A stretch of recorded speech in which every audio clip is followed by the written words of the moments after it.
তো আমি আবার চলে এসেছি তোমাদের সঙ্গে আবার একটা রেসিপি নিয়ে। তো এই দেখো আমি এটা এখন ঝোল করবো, ঝিঙে, পটল, আলু, গাজর, ডাঁটা দিয়ে ঝোল হবে। তো যখন তেল গরম হয়ে গেছে আমার কড়াইয়ে, তো আমি এই কালো জিরে শুকনো লঙ্কাটা দিয়ে দেবো তেলে।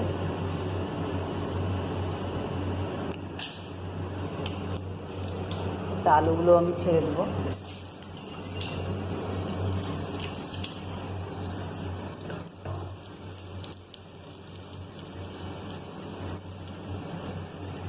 লবণ দিয়ে দেবো।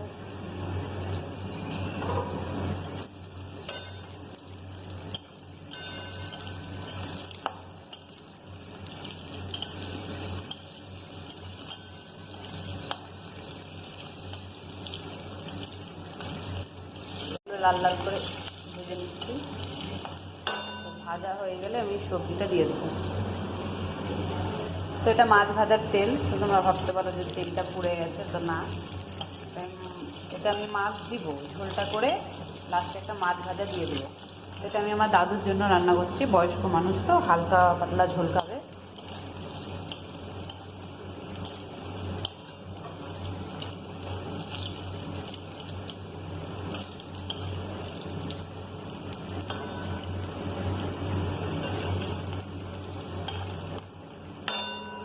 তো বন্ধুরা আমি সবজিগুলো দিয়ে দেবো।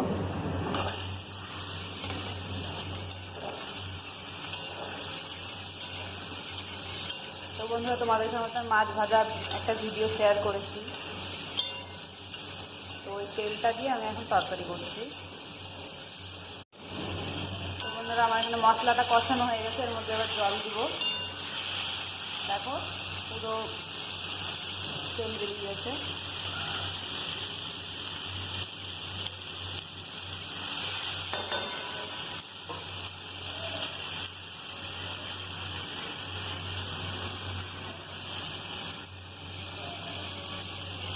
তো বন্ধুরা আমি এতে জল দিয়ে দিয়েছি। এটা এখন ঢেকে দেবো, ফুটবে। ফুটে গেলে আমি কমিয়ে দেবো, সিদ্ধ হবে।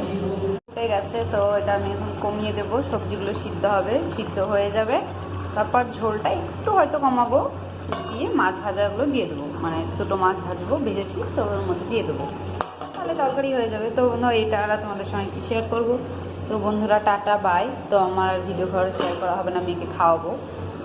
তো বন্ধুরা আমার ভিডিও ভালো লাগলে অবশ্যই লাইক কমেন্ট শেয়ার করে দিও, আর আমার চ্যানেলটি সাবস্ক্রাইব করে দিও। আমার ভিডিওটা আমি এখানেই শেষ করছি।